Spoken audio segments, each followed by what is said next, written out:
Kahapon sana ang kasal ng 30 taong gulang na babae pero hindi ito natuloy dahil hindi pa rin siya nahahanap mula nang umalis ang bahay noong Miyerkules.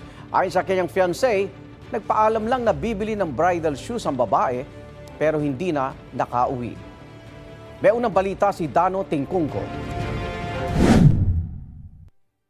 December 14, ikakasal dapat ang 31 anyos sa si Mark R.J. Reyes at ang 30 anyos niyang fiancé na si Shera De Juan.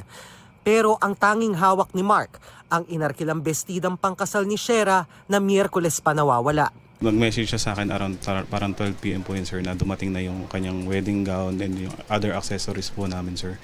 So, nung na-receive niya po yun, sir, nag-message siya sa akin agad na pupunta siya ng FCM to buy bridal shoes po. Iiwan daw niya yung cellphone niya, pupunta na siya ng FCM. I-charge niya lang po sandali. Pag-uwi ni Mark bandang alas 5 ng hapon, wala si Shera sa bahay. Nag-alala siya makalipas ang kalahating oras dahil hindi raw ugali ni Shera na hindi magparamdam ng ganong katagal. Niretrace nila ang mga pinuntahan ni Shera. Sa mall, wala silang makuhang CCTV video dahil under maintenance daw. Pero may mga tindera daw na nagsabing nakita nila roon si Shera. Ang tanging mga CCTV na nakuha nila, isang kuha sa labas ng bahay nila kung kailan lumabas si Shera at isang kuha mula sa barangay na sinasabing papunta siya sa sakayan papuntang mall.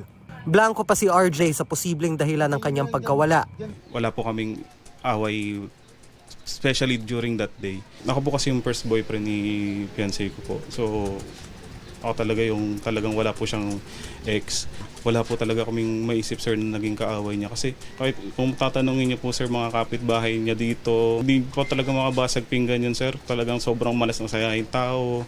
Walang talagang masamang tinapay kahit kanino, sir. Ayoko naman po sanang isipin, sir, na may nanguha sa kanya o ano. Kasi di naman po kami, sir, na yung pamilya na may pera. Simula Miyerkules, nakikipag-ugnayan na si RJ at pamilya niya sa QCPD Station 5 Women and Children's Concern Section kung saan nila itinurn over ang cellphone ni Shera. Nagpahabili ng pulisya na wala munang pahayag na ilalabas sa puntong ito. Mahal ko.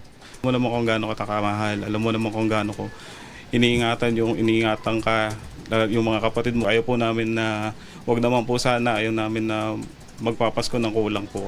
Ito ang unang balita, Dano Tingkungko para sa GMA Integrated News. Igan, mauna ka sa mga balita, mag-subscribe na sa GMA Integrated News sa YouTube para sa iba't ibang ulat sa ating bansa.